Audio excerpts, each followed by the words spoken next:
Hello बच्चों, तो क्या हाल चाल है आप सभी का। तो बच्चों, आज के इस वीडियो में हम लोग समझने वाले हैं कि ये जो रूट 3 है वो एक अपरिमेय संख्या कैसे है। मतलब कि क्वेश्चन क्या है हमारा, सिद्ध करें कि रूट 3 एक अपरिमेय संख्या है। ठीक, ये जो क्वेश्चन है गाइस वो वेरी मोस्ट इम्पॉर्टेंट क्वेश्चन होने वाला है बच्चों, ठीक है ना। अब मैं इसको आपको प्रूफ भी दिखा देता हूँ। प्रूफ क्या है कि देखिए, सिद्ध कीजिए कि रूट 3 एक अपरिमेय संख्या है। ये क्वेश्चन हमारा बोर्ड परीक्षा में आया हुआ है और ये किस साल का पेपर है ये भी मैं आपको दिखा देता हूँ। ये देखिए 2023 गणित का पेपर है, ठीक है ना। वही देख लीजिए, क्वेश्चन आया हुआ है। तो आई होप आपको समझ में आ गया हो ये कितना ज़रूरी है। ये हर साल अधिकतर आता ही रहता है, ठीक है। तो आज हम इस वीडियो में समझेंगे कि इसको हम आसान तरीके से कैसे हल करें। बहुत इसमें लिखना पड़ता है, तो आज हम लिखेंगे नहीं, समझेंगे, ठीक। तो सबसे पहले यहाँ पे अपरिमेय संख्या करना है। अब आप ये समझिए कि अपरिमेय संख्या होती क्या है। अपरिमेय संख्या वह संख्या है जिसको हम p/q के रूप में ना लिख सकें। p/q का मतलब क्या होता है गाइस, कि p/q के रूप में ना लिख सकें, ठीक है ना। इसके रूप में हम लोग नहीं लिखते, जैसे रूट 3 है इसको हम लोग नहीं लिख सकते हैं p/q के रूप में। लेकिन जो परिमेय संख्या होती है उसको हम ऐसे लिख सकते हैं। p/q आप कोई भी संख्या ले सकते हैं, x/y कुछ भी ले सकते हैं, ठीक है ना। p/q ज़्यादा आसान पड़ता है तो मैं उसी को बता रहा हूँ। अब जैसे मान लीजिए 4/5 क्या है, एक परिमेय संख्या, क्योंकि ये भिन्न के रूप में जब भी रहेगा तो वो परिमेय संख्या है, और भिन्न के रूप में नहीं रह पाएगा तो वो अपरिमेय संख्या है, ठीक है ना। इस तरह से आप एक अनुमान से समझ सकते हैं इसको करने के लिए। अब हम जल्दी से अपने क्वेश्चन पे आते हैं, ठीक है। अपरिमेय संख्या, अब सबसे पहले आपको क्या करना, जो लिखा है उसका उल्टा आपको मानना। उल्टा क्यों मानना है, अब जैसे मान लीजिए कि जब आप कोई काम नहीं किए रहते हैं, ठीक है ना, फिर भी अगर आपके ऊपर कोई आरोप लगाता है कि नहीं तुमने ये काम किया, पहले वो समझ लेता है कि नहीं कि आपने काम किया है, लेकिन असल में आप नहीं किए होते हैं। जैसे आपने किसी का पेन जो है चुराने का आरोप लगा है, ठीक, आपने चुराया नहीं है लेकिन सब लोग कह रहे हैं कि चुराया है, तो आप जो है एक बार जो है क्या करेंगे, उसको सिद्ध करेंगे। तो उसी तरीके से है ये, ठीक, सेम उसी तरीके से है। ये जो है अपरिमेय है लेकिन इसको आपको प्रूफ करना है, ठीक। तो आपको मानना पड़ेगा कि ये अभी कोई काम नहीं किया हुआ, मतलब कि अभी ये परिमेय संख्या है। इस तरह से सबसे पहले हम लोग क्या लिखेंगे, रूट 3 एक, सॉरी यहाँ माना लिख लीजिएगा आप लोग, माना रूट 3 एक क्या है, परिमेय संख्या, परिमेय संख्या है। बस इसको लिखने के बाद आपको क्या करना है, अब जब आपने इसको परिमेय मान लिखा है तो इसका मतलब आप इसको p/q के रूप में लिख सकते हैं।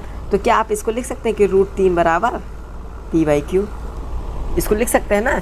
जब ये जो है रूट 3 है ये किसके बराबर है, किसी भिन्न के बराबर, तो उस भिन्न को हम लोग p/q मान लिए हैं, ठीक है। ऐसे आप बराबर दिखा दीजिए कि हाँ रूट 3 इसके बराबर है। अब आपने इसको तो दिखा दिया। अब यहाँ पे कंडीशन क्या है हमारी, यहाँ पे कंडीशन ये है कि ये जो q है ना नीचे वाला, ये 0 नहीं होना चाहिए, ठीक है ना।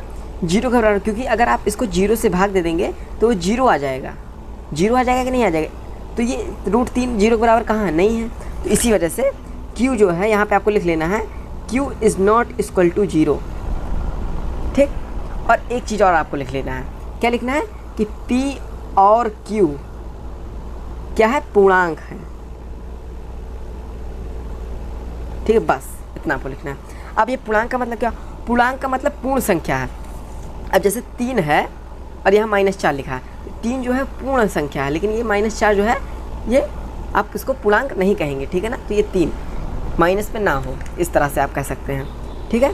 तो q जो है यानी नीचे वाला, ठीक है ना, हर वो 0 नहीं होना चाहिए। तो q is not equal to 0 और p और q पूर्णांक होना चाहिए। ये आपको इतना आपको समझ में आ गया। अब क्या करना है, आपको दोनों तरफ स्क्वायर करना है। अब यहाँ पे दोनों तरफ स्क्वायर क्यों किया जाता है, अब जैसे मान लीजिए यहाँ 5 बराबर 5 लिखा है, ठीक। अब अगर आप इसमें 1 से गुणा करें और यहाँ पे भी 1 से गुणा करें तो कोई फ़र्क पड़ेगा नहीं। मान लीजिए यहाँ पे 2 से गुणा करें, यहाँ पे भी 2 से गुणा करें, तो आखिरी में 10 बनेगा, बराबर रहेगा कि नहीं रहेगा। इसी वजह से आप गुणा भाग कुछ भी कर सकते हैं बराबर के उधर उधर, बस दोनों सेम होना चाहिए। अगर आप इधर से 2 से कर रहे हैं तो इधर भी 2 से ही करेंगे, ठीक है ना। तो इसी तरह से यहाँ पे स्क्वायर किया जा रहा है। तो अब हम लोग इसका स्क्वायर कर लेंगे जल्दी से। 3 का करेंगे तो क्या होगा, रूट 2 से कैंसिल हो जाएगा। अब ये कैंसिल कैसे हो जाएगा, इसको आप कैसे करेंगे, रूट 3 को, तो रूट 3 गुणे रूट 3, यही तो होता है स्क्वायर का मतलब 2 बार। अब रूट और रूट से जब टकराव होगा तो रूट आपको पता ही हो जाएगा कि, तो ठीक है ना। अब ये निकल क्यों जाएगा, क्योंकि अगर आप इसको हल करेंगे तो क्या आएगा, रूट 3 गुणे 3, और आपको पता ही होता कि जब पेयर निकल जाता है तो 3 ही बचेगा, ठीक है ना, इस तरह से। तो यहाँ पे हमारा 3 हो जाएगा बराबर p² अपॉन q²। ठीक है बच्चों, समझ में आ रहा है ना आपको। अब आपको क्या करना है, q² को इधर भेज देना है शांति से। क्या लिख सकते हैं, 3q² बराबर p²। इसको आप मान लीजिए समीकरण 1 मान लिया नहीं मान लिया। अब आपको 3 को नीचे भेज देना शांति से, q² बराबर p² अपॉन 3। ठीक, आपने क्या किया है, एक्सचेंज किया है, q² को इस तरफ भेजा, 3 को नीचे लिया। अब आपको क्या करना है, इस तरह से लेके जाना है कि ये जो 3 है इस सामने वाले को भाग करे। अब आपको कैसे कराना है ये आप जानिए, देखिए आखिरी में मैंने वही कराया है, ठीक है ना। पहले इसको इधर भेजा, फिर इसको इधर ले आया, ठीक, ये आपको समझ में आएगा। अब यहाँ पे क्या लिखना है कि 3 जो है, ये 3 क्या कर रहा है, p² को भाग दे रहा है। भाग दे रहा नहीं दे रहा, सिंपल सा आपको यही लिख देना है जो मैं आपको बता रहा हूँ कि 3 जो है p² को भाग दे रहा है कि नहीं, आप पहले ये बताइए। बटे में रहता तो भाग करता है, जैसे 4/5 लिखा है तो 5 क्या कर रहा है, 4 को भाग दे रहा है, ठीक है। इसी तरह से आपको यही चीज़ लिख लेना है। क्या लिखना है कि 3 p² को क्या कर रहा है, विभाजित कर रहा है। विभाजित मतलब काट रहा है, ठीक है ना। 3 जो है वो p² को यहाँ आप अतः लिख सकते हैं, अतः 3 p² को विभाजित कर रहा है तो 3 p को भी विभाजित करेगा, ठीक।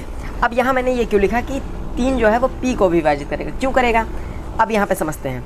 मान लीजिए यहाँ पे लिखा हुआ है हमारा एक तरह से लीजिए 16, ठीक, और नीचे ले लीजिए हमारा 5 ले लीजिए आप, ठीक, 5 लिया। अब 5 जो है वो 16 को विभाजित कर रहा है, तो क्या 4 को विभाजित नहीं कर पाएगा, कर लेगा। क्यों, क्योंकि 4 गुणे 4 ही तो है ये, ठीक, बस एक एक्स्ट्रा हो गया है। नहीं समझ में आया, फिर से देखिए क्या है यहाँ पे। जब जैसे मान लीजिए, अब मैं थोड़ा बड़ा एग्जाम्पल ले, जैसे 25/5 ले लीजिए आप, 25/5 ले लीजिए। अब जब ये 5 है तो ये देखिए 25 को विभाजित कर रहा है, 5 × 5 = 25, ठीक। लेकिन अब अगर यही 5 रहे तब भी तो ये विभाजित करेगा, कर रहा है कि नहीं। देखिए स्क्वायर है ये, 5 का स्क्वायर करेंगे तो क्या बनता है 25, लेकिन 5 को आप भाग दे रहे हैं तो देखिए दोनों से कट रहा है कि नहीं कट रहा है, 5 भी कट रहा है, इसका स्क्वायर भी कट रहा है, और जिसका स्क्वायर आप कर रहे हैं वो भी कट रहा है, दोनों कट रहा है। इसी तरीके से जब p² को कोई चीज़ काटेगी तो वो p को भी काटेगी, इतना आपको लिख देना। सीधा सा जो आप समझ रहे हैं वही आपको लिखते चले जाना है कि 3 जो है p को भाग दे रहा है, यानी कि विभाजित कर रहा है, वही आपने लिख दिया अपने हिसाब से। आप यहाँ पे ये भी भाग भी लिख सकते हैं, ठीक है ना। विभाजित अगर आप लिखेंगे थोड़ा अट्रैक्टिव वर्ड हो जाता है तो ज़्यादा अच्छा लगता है, ठीक।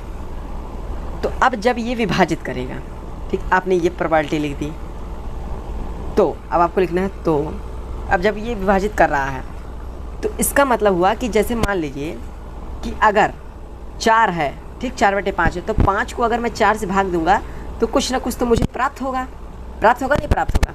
तो उसी जो हमें प्राप्त होगा उसी को हम c मान लेते हैं, क्योंकि हमें पता तो है नहीं क्या मिलने वाला है, उसी को हम लोग c मान लेंगे। सीधा सा जब p²/3 है, 30 को भाग देगा तो कुछ ना कुछ प्राप्त होगा, उसी को हम लोग c मान लेते हैं, ठीक है। अब c मान लिया तो अब ये p² है, ठीक है ना। अब हम 3 जो लिखा हुआ हमारा ये 3, इसको हम डायरेक्टली इधर भेज लेंगे, ठीक। अब हम क्या करेंगे, p² बराबर 3c, इसको इधर भेज लेंगे, ठीक। अब आपको क्या करना, अब आप यहाँ पे एक चीज़ ध्यान दीजिए कि ये जो हमारा बना हुआ है ये किसी का मान हो सकता है, p² बराबर 3c। देखिए यहाँ ऊपर समीकरण जो हमने माना था, ये देखिए समीकरण माना था p² है, p² यहाँ पे भी है। तो आपको क्या करना है, ये जो 3c है यही वाला मनवा ना उठा के यहाँ पे पेस्ट कर देना है। आपको समझ रहे हैं ना बात को, p² 3c ये वाला आपको यहाँ पे जो है उतार देना। चलिए मैं जल्दी से उठा लेता हूँ, और ये जो आप उतार रहे हैं इसी को आपको लिख लेना है, ठीक। अब लिखना क्या है मैं बता देता हूँ। p² का मान समीकरण 1 में रखने पर, ठीक है ना, बस आपको ये लिख देना। समीकरण 1 किसी वजह से मैंने पहले मान लिया था।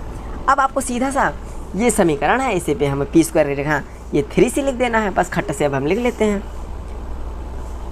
3q² बराबर पी स्क्वायर था तो अब यहाँ पे 3c लिख लेंगे बस। अब क्या करना है आप, सॉरी थोड़ा सा मिस्टेक हमारा, देखिए अब यहाँ पे देखिए ऐसी मिस्टेक होगी आपसे, आप थोड़ी सी गलती का चूक जाएंगे। गलती क्या हुई है कि देखिए यहाँ पे जब मैंने लिखा कि 3 जो है p को विभाजित कर रहा है, ठीक, तो यह 3p के ऊपर स्क्वायर लगाने की ज़रूरत ही नहीं है, तो आप इसको हटा सकते हैं, ठीक है ना। तो यहाँ p बराबर ही लिखिए आप लोग, ठीक है, ये स्क्वायर नहीं रहेगा, ठीक, ये हमारा स्क्वायर यहाँ पे नहीं रहेगा क्योंकि हमने जब p स्क्वायर को ही विभाजित कर दिया 3 से और p को भी कर दिया तो हम p लिख सकते हैं यहाँ सीधा सा, ठीक है ना, तो कोई दिक्कत वाली बात नहीं है। अब आपको ये चीज़ें समझ में आ गई होंगी, ठीक है ना, आ रही होंगी कि नहीं, आ रही है कि नहीं आपको, ठीक। अब यहाँ पे p स्क्वायर था तो p का मान हमने क्या निकाला था 3c, ये स्क्वायर नहीं रहेगा, ठीक है ना, p का मान 3c निकाला था, 3c रख के यहाँ पे स्क्वायर कर दिया 9c², ये आ गया, ठीक। इतना आपको समझ में आया, नहीं समझ में आया तो कमेंट करिए, ठीक है ना, आपको दोबारा ये वीडियो बनाई जाएगी, लेकिन आपको आना चाहिए, ज़रूरी है। अब हम चलिए आगे का देखते हैं, ठीक है ना बच्चों, 3q² बराबर 9c²। अब क्या करना है, अब आती है मेन बात, 3 से 3 काट सकते हैं, 3 3 अब बहुत से लड़कों को ये कन्फ्यूजन हो जाती है कि बराबर के बाद ये कैसे काट दिया। काट ऐसे दिया बच्चों, देखिए समझिए यहाँ पे क्या होता है, 3q² बराबर 9c², ठीक। अब मैंने इसको काट दिया है, कोई को आप यहाँ नीचे भेज सकते हैं, क्या लिख सकते हैं, q² बराबर 9c²/3, ठीक, ऐसे लिख लिया। अब 3 से 3 कटेगा कि नहीं कटेगा, तो क्या आएगा, q² बराबर 3c², आ गया कि नहीं। इसी प्रकार से अब मैं यही डायरेक्ट लिख लेता हूँ, क्या आ जाएगा हमारा, q² बराबर 3c²। अब यहाँ पे मेन बात क्या आती है, इस 3 को सीधा नीचे भेज लीजिए, ठीक है, q²/3, चाहे ऐसे लिख लीजिए चाहे c को इधर ही रहने दीजिए, वो आपके ऊपर है, ठीक है ना, वो बराबर आएगा ऐसे ही, आपका ऐसे ही मिलेगा।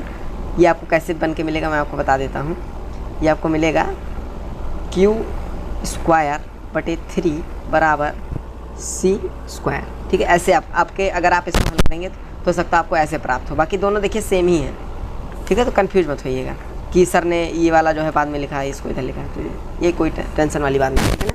मैं आपको एक एक चीज़ जीरोस बताते हुए चल रहा हूँ, और अगर आपको वीडियो पसंद आ रहा हो तो वीडियो को लाइक ज़रूर से कर दीजिए बच्चों, ठीक है ना, ताकि आपको ऐसे यूज़फुल वीडियो मिलती रहें।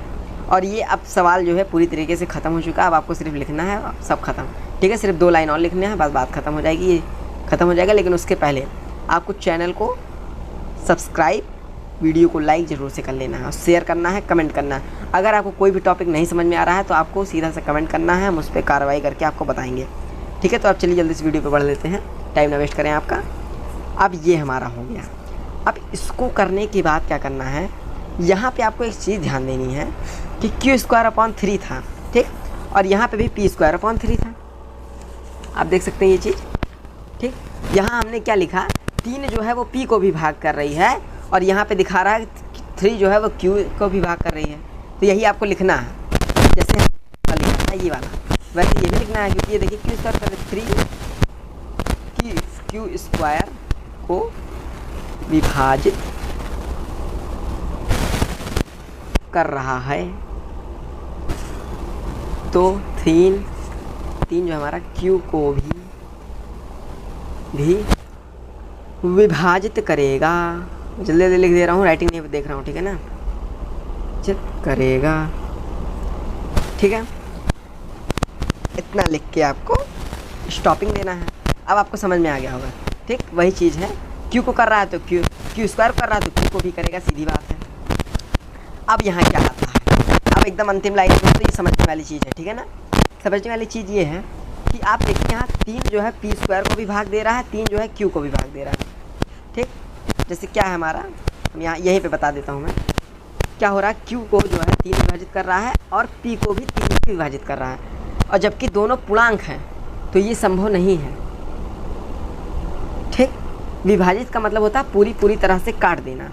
अब जैसे मैं q बराबर 5 ले लेता हूँ, ठीक, और p बराबर जो है 6 ले लेता हूँ, ठीक, और दोनों के नीचे मैं 3 रख देता हूँ, तो एक तो कट जाएगा, लेकिन दूसरा कहाँ से कट रहा है, नहीं कट रहा है, नहीं कट रहा है ना। तो वही चीज़ है यहाँ पे, एक चीज़ कटेगा तो दूसरा चीज़ नहीं कटेगा, ठीक है, समझ में आ रहा है आपको, नहीं समझ में आ रहा, एक चीज़ कटेगा दूसरा नहीं कटेगा।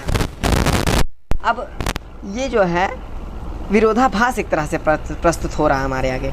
तो यही हमारा हल है। ठीक, तो अब हम यहाँ पे क्या लिखेंगे ये समझिए। अब हमें लिखना है कि विभाजित करेगा, फिर यहाँ लिखना है जो कि संभव नहीं है। ठीक है, जो कि संभव नहीं है। ठीक, अगर आपको लिखना होगा तो क्योंकि में लिख दिया जाएगा, क्योंकि। ठीक है ना, क्योंकि लिख के आप लिख सकते हैं क्योंकि यह जो है P को भी विभाजित कर रहा है। देखिए, कुछ मैं अपने हिसाब से नहीं बना रहा हूँ। ये 3 जो है Q को विभाजित कर रहा है और 3 P को भी विभाजित कर रहा है, Q को भी विभाजित कर रहा है। ठीक है, दोनों को काट रहा है, जो कि संभव नहीं है। सिर्फ यही आपको इस 3 लाइन में लिखना है। ठीक है ना, अब आपको आप समझ लिए होंगे। आप अपने हिसाब से बना के लिखिए। आप जब अपने हिसाब से बनाएंगे ना तो और नई बात मिलती है, तो मास्टर कॉपी चेक करते समय और अच्छा नंबर देता है। समझ रहे ना बात को। ठीक, जो कि संभव नहीं है। अतः लिखना है फिर इसको आपको। अतः √3 एक क्या है, अपरिमेय संख्या है। अब एक बात ये, अब लड़कों के मन में ये आता है कि √3, √4, √5, √6 इस सब को कैसे करेंगे। √3 का तो मैंने बता दिया। अब आपको यहाँ क्या करना है, जहाँ जहाँ 3 लिखे हो भैया वहाँ वहाँ 5 लिख लियो। बस बात कर। जैसे ये 5 था, मान लो तुमने क्या कहा कि मुझे जो है 5 वाला बताइए सर। 5 का आता है, चलो ठीक है तुम्हारी बात, 5 का बता देते हैं। यहाँ 5 बना लेंगे जहाँ जहाँ 3 है। अब आपको अपने हिसाब से करना है, ठीक है ना। इस तरह से सब जगह 5 हो जाएगा, 3 कहीं नहीं रह जाएगा। ठीक है ना, लीजिए हो गया सॉल्व।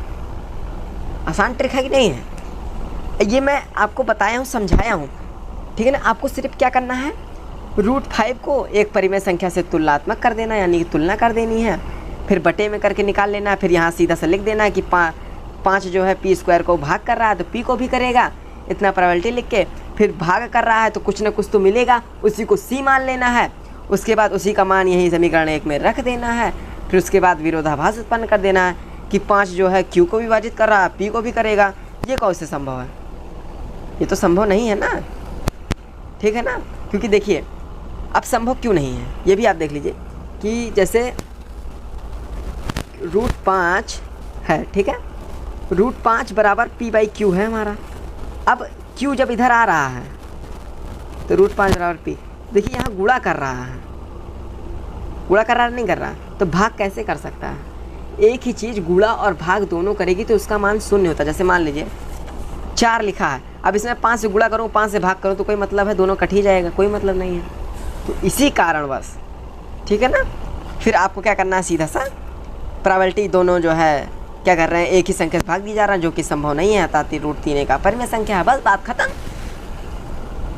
और क्या है इसमें, कुछ है नहीं, एकदम सरलता से। भले 20-21 मिनट की वीडियो हो गई होगी, अभी मैंने देखा नहीं है, देख लूँगा कितने मिनट की बनी है। 15-16 मिनट की तो बनी ही होगी। ठीक है ना, एकदम आसान है, बिल्कुल कोई चिंता वाली बात नहीं है। बस आपको एकदम ध्यानपूर्वक करना है। ठीक, और आपके लिए होमवर्क है, आप √7 को करके देखिए। ठीक है, सब जगह साथ साथ रहेगा। ठीक, तो आई होप आपको वीडियो पसंद आया होगा। तो वीडियो पसंद आया है गाइस तो वीडियो को शेयर और कमेंट ज़रूर से करिए। तो चलिए मिलते हैं नेक्स्ट वीडियो में। जय हिंद, जय भारत।